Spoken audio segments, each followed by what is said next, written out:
Bing bongy bong, bing bongy bong. This is Joe, the bearded historian. He'll tell you an interesting story. Be careful of his soldiers, they can be brats. This is Angel, she's an entity. She'll cause chaos and plant her hands at you. This is Sue, she likes spirits, not the alcohol. She's the reason this channel exists. This is David, he likes fire trucks. He's here occasionally. Bing bongy bong, bing bongy bong, bing bongy bong. We preserve his story. In honor of Mother's Day, you all get to be pretty princesses in our race. It is Friday. This video is a tunnel with graffiti. It's one of the few tunnels that aren't public. No, well, it's public. It's not for traffic. That you'll understand. It's not used anymore. Let's put it that way. It's abandoned tunnel. I know words and I can explain things. No, I can't. Anyway, happy Mother's Day to all the motherly figures in our group. We appreciate each and every one of you, and we wouldn't be here without you. That being said, let's see who our shout out is for. Ready? Shout out time. Here's a shout out just for you. You support me, so I support you. This shout out is for our friends. Let's see who it is today. Ready? All right, I forgot to set it because I'm a genius. Hold on. All right, everybody line up. And off go the princesses. Chase the unicorn. We've got, let's see, Carter, Nikki and Happy, Susan, Talks, Ty Eats, Mayhem, Heike Ontario versus Amanda, Richard, Wit, Abundance, Kitha, Misty, Multi, TNT, Luscious, Turtle, Southern, Visiting, Really Haunted, Net, Junk, Mayhem, I think that's Cruising, Traveling Van, Tux is currently in our lead. Let's see, yeah, that's Catching E, and there's I. There's Bluegrass, and there's Praying, Woman Outdoors. There's Tristan. There's Alice. And Neil. Oh, and it's Multi. Okay, this is Multi-Talented Bree. Showcase talent. Lots of nail art. Got some longs. And lots of shorts. So if you like nails, nail art, any of that stuff, check out Multi. Like, share, comment. Enjoy us wandering through a tunnel.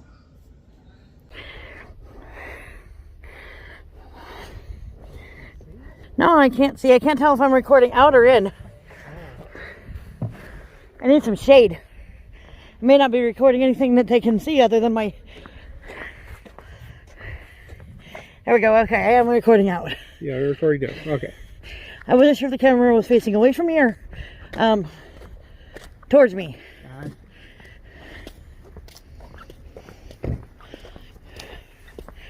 All right, peoples. Welcome to Delta-09. Yep. There's the trash. Smoky thing.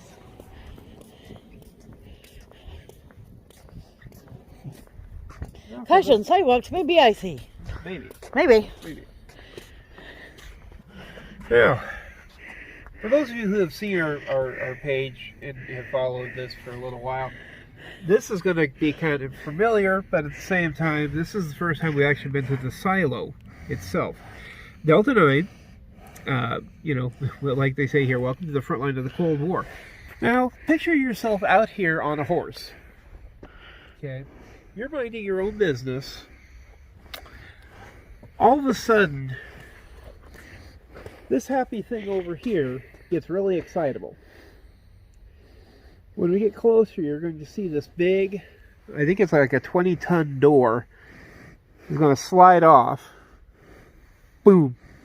And all of a sudden this jettison of steam and vapor as a Minuteman goes rocketing straight up into the air. Now, besides probably, crapping yourself because, yeah, World War III just started, or something went horribly wrong. These silos were all over the area out here in the, 70s, 80s, and then they were finally, taken out of service.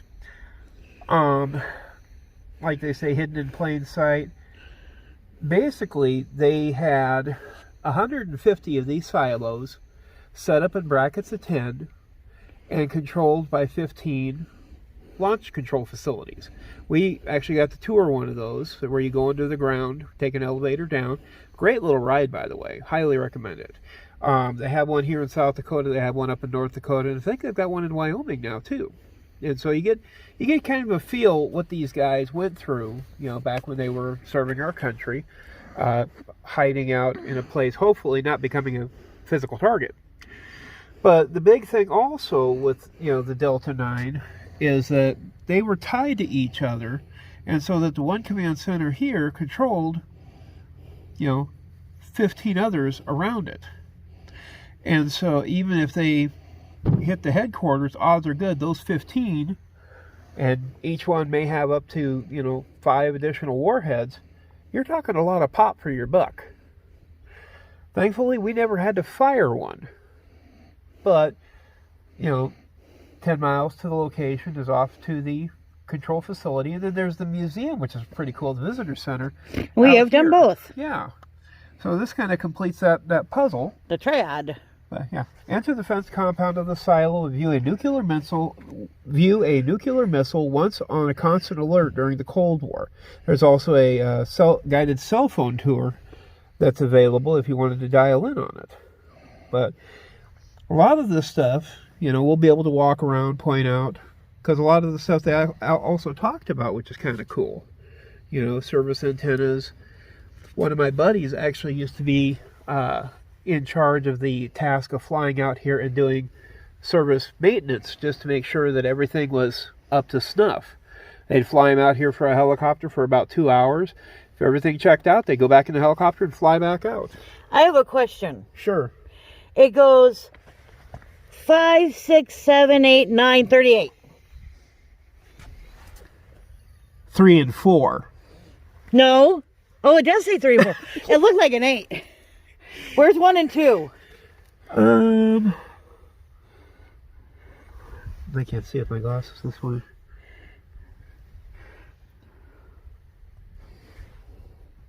Honestly thought that said 38.4. Yeah. I don't see a 1 and 2. Oh, we've lost 1 and 2. Oh, dear. 1 and 2 are way back here, outside the parking area. Oh, they're over there. Yeah. Interesting. Probably the gated area, I imagine. It looks like there might have been a key code at one time, which makes sense. But we'll scroll down here. Is there another little? Oh, there's one little. Oh, there's these here. Here's our big. This is our big hopper right here. This is what they were guarding the whole time. Big Minuteman missiles, and like the irony of the door that we saw, they say anywhere worldwide in 30 minutes or less, or your next one's free. I love that door. Yeah, it's a beautiful missile door. But we could hit over the North Pole any multiple targets.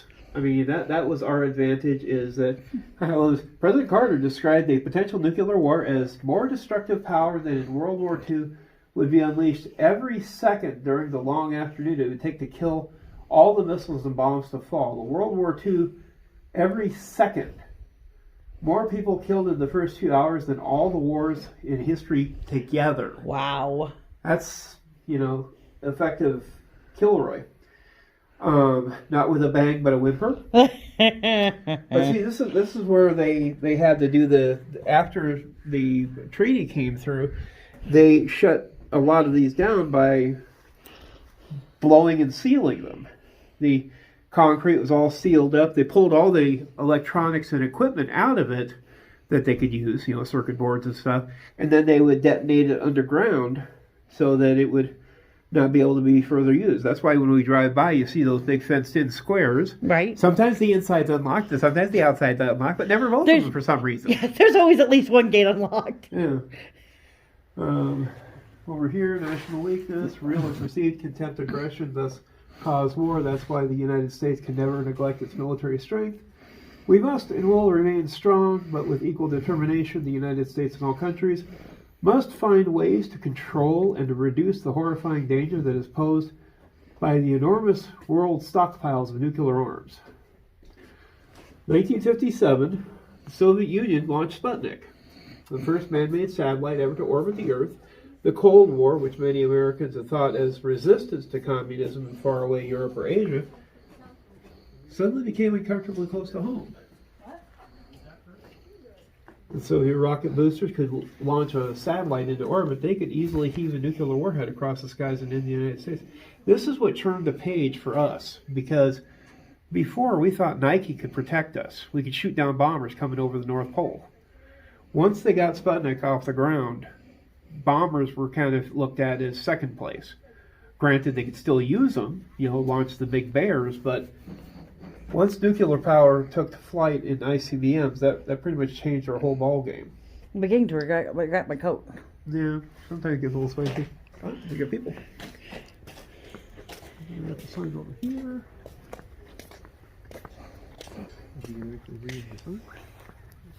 Landscape.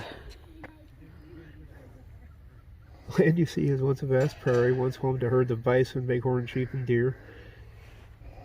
Coteries of prairie dogs dug their holes, packs of coyotes and wolves hunted jackrabbits and other game. Today, much of the prairie west of South Dakota has been converted into ranchland and farmland, crisscrossed with barbed wire fences, train tracks, roads, and at one time nuclear missile sites. Cows, horses, and sheep grazed on both the native and non-native grass species. Many non-native species were introduced specifically for agricultural purposes. Now, native grasses have developed to withstand a number of challenges, from extreme droughts and constant risk of wildfires to spring flooding and alkaline heavy soils. The ability of these grasses to not only survive but thrive is important. I remember one of the guys in one of the groups I talked with, and they said back in the dirty 30s, when no moisture was falling at all, I mean year after year of drought, about the only thing out here that survived was a thing called Russian thistle. Mm. And of course, it propagated X number of times, but at least it kept the soil active. Right. Eventually they were able to get things in, slender wheatgrass, some other non-natives. See, here's where the thistles came in. They became tumbleweeds. What's crazy is people actually buy these suckers for the artwork. I mean, if you're that hard up for artwork, I think you're doing something wrong. I mean, I think it depends on the artwork, because there are some artwork that is amazing, with like driftwood and tumbleweeds and all kinds of natural things, but it just depends on what they do with it. Yeah. If you just buy it without doing something to it. Yeah. But, you can see why they put the silos out here. There's nothing out here. Right. And their theory is that, if they could fire them off from here, nobody, let's Why put is it in there the a middle of dinosaur? New York City. This is this gives you an inclination how long the missile is. 4 of our cars, almost a T-Rex and a half in length. That's a big missile. Very big. And there was one per silo. Service animals only. Beware rattlesnakes. What? Yay! It's a little bit early in the year, but Wolf would be happy if we saw a rattlesnake. Yeah. All right. Close gate. Hold lever. Green lever down. Push gate with releasing lever. I think. There you go. There you go.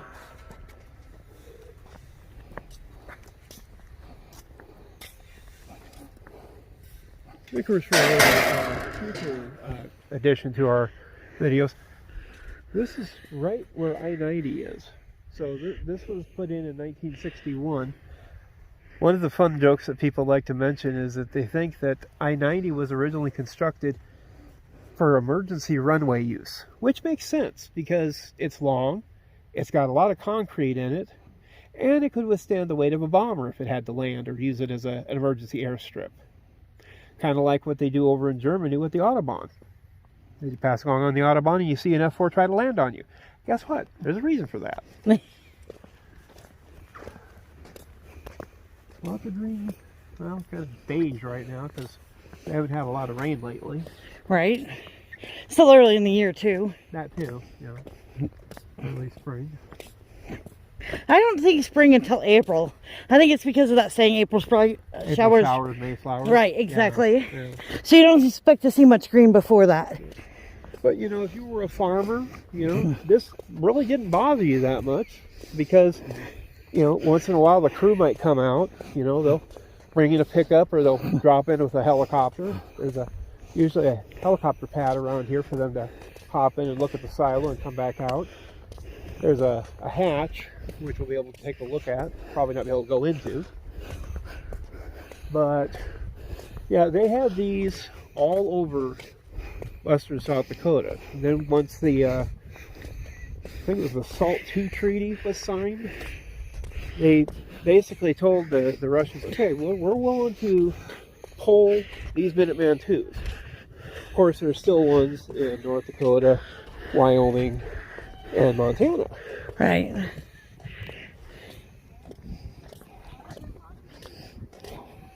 Little roadway there. And I see that. It's kind of cool. Hello.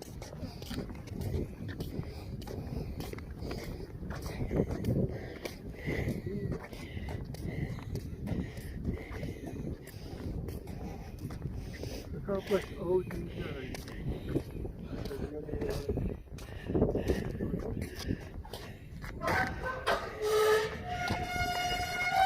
Oh, that is creaky. Oh, yeah. But, you know, for obvious reasons, they got locks and everything, so nobody could just come strolling onto it. Some drunk could not all of a sudden get bored and pass out on your silo. Security was very good for these guys. They also had usually sensors to indicate something showing up. A couple of times, I guess he got called out because a deer would run into the fence, or, you know, coyotes.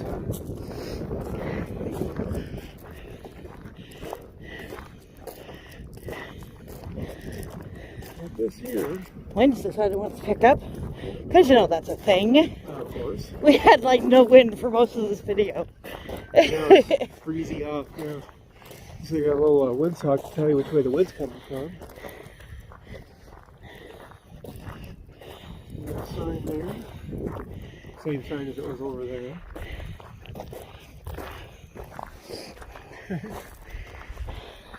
Hey, Ed, you want to go in?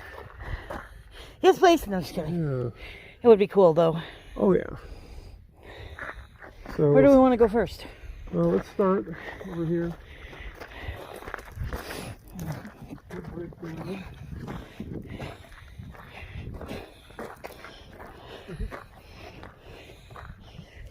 So that's your silo, basically where the missile was kept. And over there was the access port. You can go downstairs. The thing that amazes me is that you could blow this, and I mean, granted, they must have taken a long time to pull everything out. Right? Oh dear. Oh dear. Oh, this is so triggering. You guys have no idea. Oh, wow. Yeah, you can see way down. The missile sitting right there. Probably a dummy, but Probably a dummy. it gives you an idea exactly what was protecting us for probably 3 decades. And they replaced this with the Minuteman IIIs. But like I was saying earlier, is that imagine you're out here, just a rancher, minding your own business, taking care of your cattle. A siren would probably go off first. Right. Then this hatch right here, which if I remember it was 20 to 25 tons, would get ejected that way. It would slam into the markers, stop, And then this thing would get the receiver code from the command launch. It would be very cool if they could do like a demonstration. I understand why they can't. It would probably set it off all kinds of alarms. Oh yeah. But it would be very cool to see like a simulation. I think they actually have a few simulations like this on the internet, but I'd have to dig it up. But then, I meant in person. oh yeah, in person is beautiful. But see, there's the rail line Right. for where it would go off. Then you got access ports over there. But yeah, I mean, there were even some guys that made the practical joke that, you know, in the middle of I just wanted to see if it opened. yeah, there's the random joke that could you withstand a nuclear strike here? Theoretically, you could, but you'd be messed the heck up because even though you're underground that far, this is like 3 stories straight down, and that's not counting the fact that when this thing kicks, you're probably getting baconed by the engines. Right. Okay.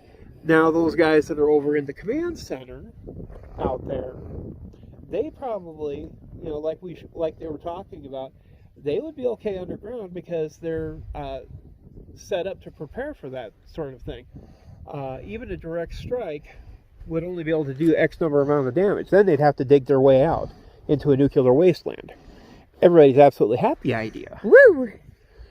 But over here, you know, they would go in and they'd check to make sure, you know, belts are all good, electronics are all good, all the triggers are safe, all that happy stuff. Gates and access ports, ventilation, antenna. You would have to admit, though, it'd be a heck of a tornado shelter, too. Right? I see some farm around here. I need to get under cover, though. Yeah, that would probably do it if you get it open.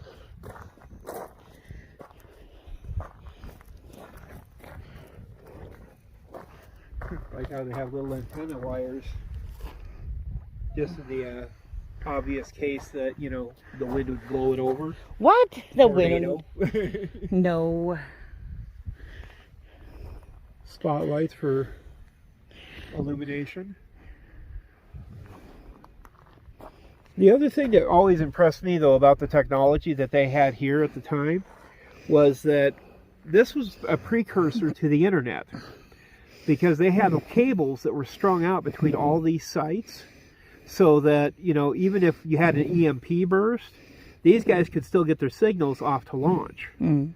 Of course, it also helped that at the time we also started looking at Project Looking Glass.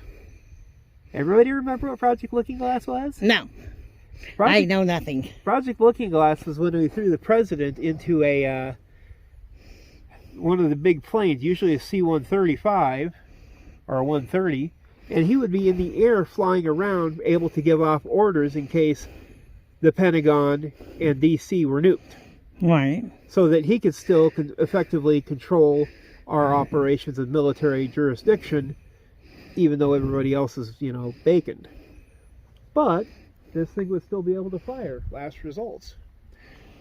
Another little access port there. I got all sorts of goodies.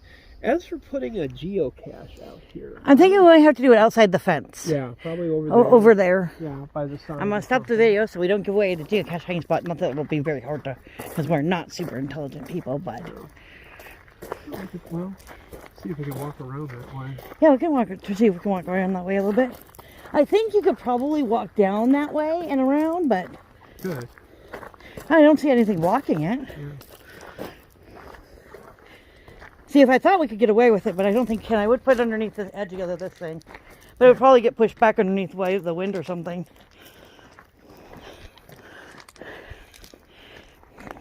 Yeah, so these are the railings that they have that would kick loose, and that way, call it the redundancy factor with our government. Uh-huh. The idea is that if we fired it once, we'd still be able to go out, grab it, and bring it back and use it a second time. Soviet nukes, meanwhile, I guess this is where my class came in, they didn't have that ability. With theirs, usually if you fired it once, it was done. It might take them 3 to 5 years. Ours could be refired usually within 60 days. Interesting. See, I'd almost hide it underneath these rocks, but I think we have to do it outside the fence. Yeah. For it to be on public property. That makes sense. Oh, it's an access panel. It's also crooked. Yeah, I see that. Somebody didn't put it on right. Nope, and they cemented it that way too. I know that. You think they'd be smart? Ooh, Ooh. there's a little window. No window. Not much of a window, but it's a little window. I think this is one of the pushy gadgets. I don't know if you guys can even see any of that. Limit 1 lifeline or lanyard. Well then.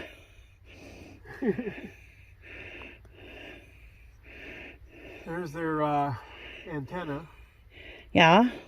that, you know, nicely base low to the ground. Fun. Very cool. But yeah, now the thing to remember is that they built 150 of these things up here. All in South Dakota, spread all over the place. Sometime we could probably pull up the graphic for the show, give you guys a snapshot. But when we've driven around, unit reference designation 1473. I saw that on a couple things.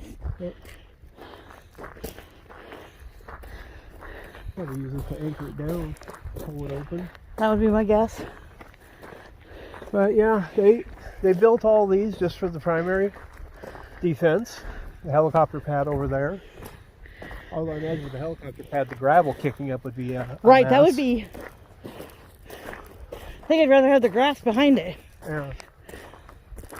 Probably why they drove trucks up to this one. That in proximity. Right. Why use a helicopter Well, if you're coming from one of the ones further out? out, then maybe. Yeah. Fly up there by Stoneville, Right. all the way up into the. They even had one up by a Vars, if I remember right. Maybe. Have to look at the map again, but it was a nice little tour, you know. Self-guided. We didn't even have to call in on the audio. Well, we could have, but I think you're audio enough. Sure. not history or anything. I just grew up here, you know. Technically, we could do this like as a way back Wednesday if we wanted to. Okay. Load. Of course, this is the sign that everybody wants to see.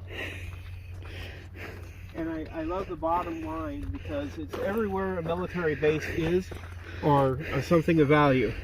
Use of deadly force authorized. Woo! Which means, yes, they can shoot you. They probably would too. Yeah. All right. Say goodbye, Mr. Bud. So goodbye.